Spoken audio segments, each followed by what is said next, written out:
বন্ধুসকল আজি আমি শিকিম প্লেস ভ্যালু আৰু ফেস ভ্যালু। প্লেস ভ্যালু এইটোৰ নাম হ'ল অসমীয়াত স্থানীয় মান আৰু এইটো হ'ল প্ৰকৃত মান। এইটো হ'ল প্ৰকৃত মান, স্থানীয় মান প্ৰকৃত মান। তো এইটো কি বস্তু? এটা চাওক 4528, মই এটা সংখ্যা লিখিলোঁ 4528। আপোনালোকে এইটো কেনেকৈ পঢ়িব লাগে জানে? কেনেকৈ পঢ়ে এইটো? 4528। আৰু এটা সংখ্যা লিখিলোঁ, মই সৰু সংখ্যা এটা লিখিলোঁ, এইটো কি বুলি পঢ়োঁ আমি? 42 নহয় জানো? আৰু এটা ডাঙৰ সংখ্যা লৈছোঁ 135942। এইটো ইয়াক আমি পঢ়োঁ কেনেকৈ? এইটো দিলোঁ এনেকৈ আৰু এইটো নহয় জানো? তো 1,35,942, এইটো হ'ল 42, এইটো হ'ল 4,528, 4528। এতিয়া এই নামতে আমি ইহঁতৰ স্থানটো ধৰিব পাৰিছোঁ। মানে স্থানীয় মান বা প্লেস ভ্যালু হৈছে কি যে এই যিকেইটা অংক আছে, অংক কেইটা আছে? 4টা অংক আছে, 8, 2, 5 আৰু 4। ইহঁতৰ প্ৰত্যেকৰে একোটা স্থান আছে, বুজি পাইছেনে? সেই স্থানৰ মানটোৱে হৈছে তাৰ স্থানীয় মান। যেনে ধৰক 4000, এইটো নামতে আপুনি গম পাইছে 4000 মানে 4ৰ যোনটো স্থানীয় মান সেইটো হ'ল 4000। আৰু এইটো পঢ়োঁতে কেনেকৈ পঢ়ে? 4500, 5টো আপুনি 100 বুলি কৈছে, গতিকে ইয়াৰ যোনটো স্থানীয় মান সেইটো হ'ব 500। তো এইটো কি 4520, এইটো কি ক'লে? 20 ক'লে, গতিকে ইয়াৰ স্থানীয় মান 20। আৰু এইটো 8টো কেৱল আপুনি 8 কৈছে, গতিকে ইয়াৰ স্থানীয় মান হ'ব 8। এইটো ঠিক তেনেকৈ এইটো 42, 4 to 40, গতিকে 4ৰ স্থানীয় মানটো হ'ব 40। আৰু 2ৰ কিমান হ'ব বুলি ক'লে? 2 to কেৱল 2, বুজি পালেনে? আৰু ইয়াত ঠিক তেনেকৈ কিমান হ'ব? 1ৰ কিমান হ'ব? 1ৰ স্থানীয় মান একক, দশক, শতক, হাজাৰ, অযুত, লাখ, 1 লাখ, গতিকে এইটো হ'ব 1 লাখ। 1 লাখ। 3ৰ কিমান হ'ব? 3ৰ হ'ব এইটো চাওক, একক, দশক, শতক, হাজাৰ, অযুত, তাৰমানে অযুত এইটো, বুজি পাইছেনে? 30,000, অযুত মানে 30,000, গতিকে এইটো। ঠিক তেনেকৈ 9ৰ কিমান হ'ব? 9ৰ হ'ব আপোনাৰ 900, এইটো 900। আৰু এইটো 42 মানে 40 আৰু 2 to 2, এইটো। ইয়াক মই আৰু ইজিলি আপোনালোকক বুজাবলৈ চেষ্টা কৰিছোঁ। ধৰক পেটাৰ্ণটো কোনটো পেটাৰ্ণত যায়? 4, 5, 2, 8। আপুনি এটা কাম কৰিলেই হ'ল যে 4ৰ স্থানীয় মান উলিয়াবলৈ যাওঁতে 4ৰ পিছত অংক কেইটা আছে? 1, 2, 3টা আছে, গতিকে আপুনি তাৰ পিছত থকা অংককেইটা 000 কৰি দিয়ক, গতিকে 4ৰ স্থানীয় মানটো 4000 হ'ব। ঠিক তেনেকৈ 5ৰ স্থানীয় মানটো যদি সোধা হয়, 5ৰ পিছত ডিজিট চাওক কেইটা আছে? 2টা আছে, গতিকে 2টা শূন্য দি দিয়ক। এইটোৱে হৈছে তাৰ স্থানীয় মান বা প্লেস ভ্যালু, বুজি পাইছেনে? এটা ফেস ভ্যালু মানে কি? ফেস ভ্যালু মানে আপুনি নামতে গম পাইছে, ফেস মানে কি? তাৰ চেহেৰা।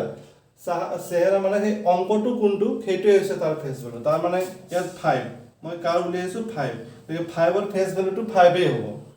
8ৰ ফেস ভ্যালু যেনিবা 8ৰ ফেস ভ্যালু কিমান? 8এই, মানে তাৰ চেহেৰাটো দেখুৱাই দিয়ে, মানে কোনটো অংক, বুজি পাইছেনে? তো ঠিক তেনেকৈ 4ৰ ফেস ভ্যালুটো কি হ'ব? 4ৰ 4এই হ'ব, কিন্তু স্থানীয় মানবিলাকে বেলেগ বেলেগ হ'ব, বুজি পাইছেনে? সেইটো ইয়াত আমি কেইটামান সংখ্যা লৈছোঁ, এই সংখ্যাবিলাকৰ প্লেস ভ্যালু আৰু ফেস ভ্যালু ক'ব লাগিব। ইয়াত দশমিকৰ সংখ্যাবিলাকো দি দিছোঁ, দশমিকত কেনেকৈ ওলায় এইটো আপোনালোকে চাই ল'ব। এতিয়া ইয়াত 5ৰ প্লেস ভ্যালুটো কিমান হ'ব? আপোনালোকে জানে এইটো 6549, বা এইটো আপুনি 5টো পাতি লওক। 5টো পতাৰ পিছত 5ৰ পিছত যিকেইটা ডিজিট আছে, সেই ডিজিটকেইটা আপুনি 0 কৰি লওক, এইটোৱে হ'ব তাৰ প্লেস ভ্যালু। আৰু ফেস ভ্যালুটো 5ৰ ফেস ভ্যালু ওলাইছোঁ, গতিকে 5ৰ 5এই হ'ব, এইটো কোনো চেঞ্জ নহয়, যোনটো অংক আছে সেই অংকটোৱেই হ'ব। ইয়াত আমি 9ৰ উলিয়াইছোঁ, 9টো পাতি দিয়ক। 9ৰ পিছত যিকেইটা ডিজিট আছে সেই আটাইকেইটা 0 কৰি দিয়ক। 1, 2, 3, 4টা আছে, চ' 1, 2, 3, 4টা 0 দিলে হ'ল, এইটো হ'ল তাৰ প্লেস ভ্যালু। আৰু ফেস ভ্যালুটো আমি 9ৰ উলিয়াইছোঁ, গতিকে 9ৰ 9এই হ'ব। ইয়াত 2948, 0 যেতিয়া থাকে, 0 থাকিলে তাৰ যোনটো প্লেস ভ্যালু হয়, প্লেস ভ্যালুটো 0 হয়, তাৰ স্থান যিয়েই নহওক লাগিলে, এই এককৰ ঘৰত থাকক, দশকৰ ঘৰত থাকক, শতক বা হেজাৰ 10,000 য'তেই নাথাকক কিয় জিৰ'ৰ স্থানীয় মান সদায় জিৰ'ই হয় এইটো কথা মনত ৰাখিব ফেচ ভেলুটো যিহেতু মই জিৰ' উলিয়াইছোঁ গতিকে জিৰ'ই হ'ব ইয়াত এইটো জিৰ' গতিকে জিৰ'ৰ কি হ'ব যোনটো স্থান নহওক কিয় জিৰ'ৰ জিৰ'ই হ'ব আৰু এইটো জিৰ' ইয়াত অলপ মন কৰিবলগীয়া কথা আছে কাৰণ ইয়াত দশমিক আছে দশমিক থাকিলে কি হয় এইটো 2 নম্বৰ পজিশ্যনটো নহয় জানো এইটো আমি দশমিকৰ প্ৰথম ঘৰটো আমি দশমাংশ বুলি কওঁ এইটো শতাংশ বুলি কওঁ তাৰপৰা সহস্ৰাংশ তাৰমানে আমি ধৰক এক দশমিকৰ পিছত মই এটা ABC পইণ্ট DEF এনেকৈ ল'লোঁ DEF এনেকৈ মই সংখ্যা এটা ল'লোঁ এতিয়া এইটো আপোনালোকে জানে এৰ যদি মই স্থানীয় মান উলিয়াওঁ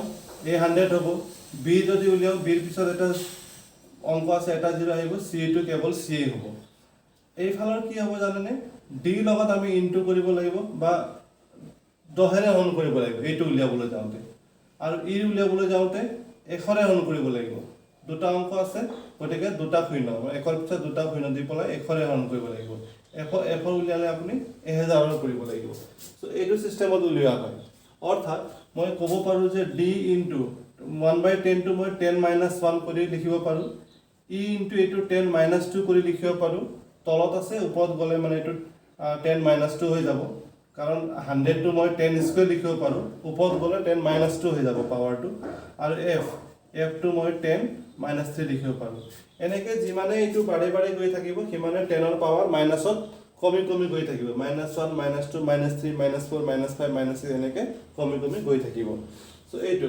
তেতিয়াহ'লে মই ইয়াত 2 উলিয়াব লাগে 2ৰ স্থানীয় মান উলিয়ালে কিমান হ'ব 2ৰ লগত মই ইনটু কৰিব লাগিব বা এনেকৈ কওঁ 2ক মই হৰণ কৰিব লাগিব কিহেৰে দশমাংশ শতাংশ 2 নম্বৰ ঘৰত থাকিলে আমি 1ৰে হৰণ কৰিব লাগিব প্ৰথম ঘৰৰ স্থানীয় মান উলিয়াওঁতে 10ৰে কৰিব লাগিব 2 নম্বৰটো 100 3 হ'লে 1000 তেনেকৈ 10000 1 লাখ এনেকৈ বাঢ়ি বাঢ়ি গৈ থাকিব তো এটা কিমান হ'ব 2ক যদি মই 1ৰে হৰণ কৰোঁ এইটো হ'ব 0.02 ফেচ ভেলুটো 2ই হ'ব তাৰপিছত ইয়াত কিমান হ'ব ফেচ ভেলুটো 2ই হ'ব এইটো ফেচ ভেলু 2ই হ'ব আৰু আমাৰ যোনটো প্লেস ভেলু আছে প্লেস ভেলু 2 ইয়াত প্ৰথম পজিশনত আছে ফাৰ্স্ট পজিশনত আমি 10 দিয়ে ডিভাইড কৰিব লাগে 10 দিয়ে ডিভাইড কৰিলে 0.2 হয় আৰু ইয়াত 2 এইটো কিমান হ'ব সব ইয়াত এটা 0 দুটা 0 তিনটা 0 চাৰিটা 0 তাৰ মানে একৰ পিছত চাৰিটা 0 দি পেলাই আমি ডিভাইড কৰিব লাগে তো কৰোতে কিমান হ'ব 0.0002 হ'ব যদি 2ক আপুনি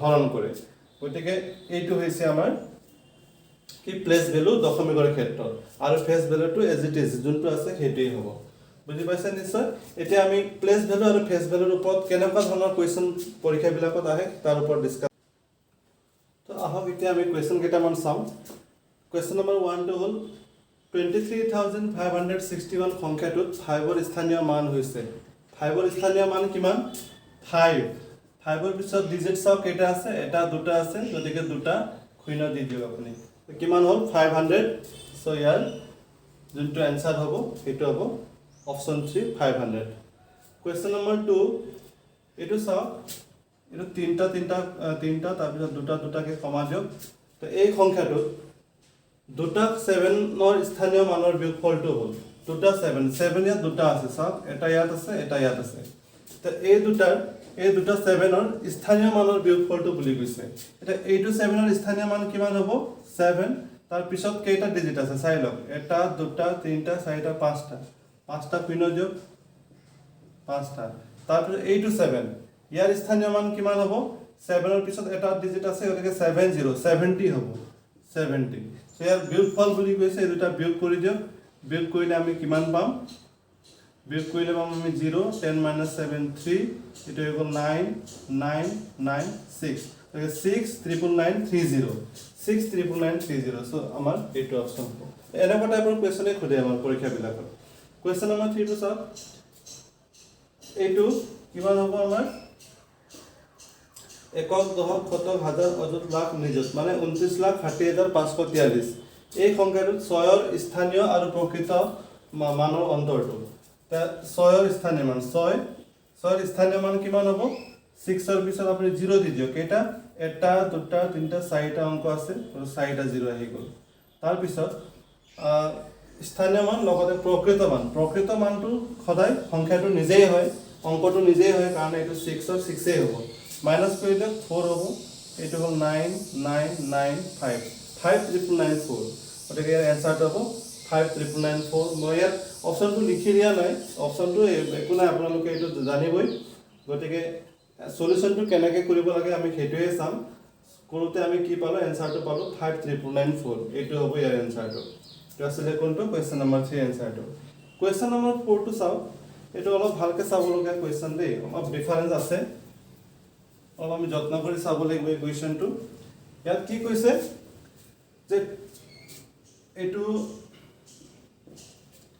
267x45 সংখ্যাটোত x ৰ স্থানীয় মান আৰু প্ৰকৃত মানৰ যোগফলটো কিমান হ'ব x ৰ বুলি কৈছে x ৰ স্থানীয় মান আৰু প্ৰকৃত মানৰ যোগফলটো কিমান হ'ব যদিহে x এটা যুগ্ম মৌলিক সংখ্যা হয় চাওক x টো যদি যুগ্ম মৌলিক সংখ্যা হয় আমাৰ যুগ্ম মৌলিক সংখ্যা এটাই আছে সেইটো হৈছে কিমান 2 সো এইটো হ'ব 2 গতিকে এইটো মই 2 বুলি কলো তা 2 ৰ স্থানীয় মান কিমান হ'ব পিছত দুটা ডিজিট আছে গতিকে দুটা 0 এইটো হ'ব তাৰ স্থানীয় মান আৰু লগতে প্ৰকৃত মান বুলি কৈছে প্ৰকৃত মান 2 ৰ মই কৈছো অংকটো নিজেই হ'ব গতিকে 2 এই হ'ব তাৰ প্ৰকৃত মানটো স্থানীয় মান 200 প্ৰকৃত মান 2 এই দুটাৰ মাজত কি কৈছে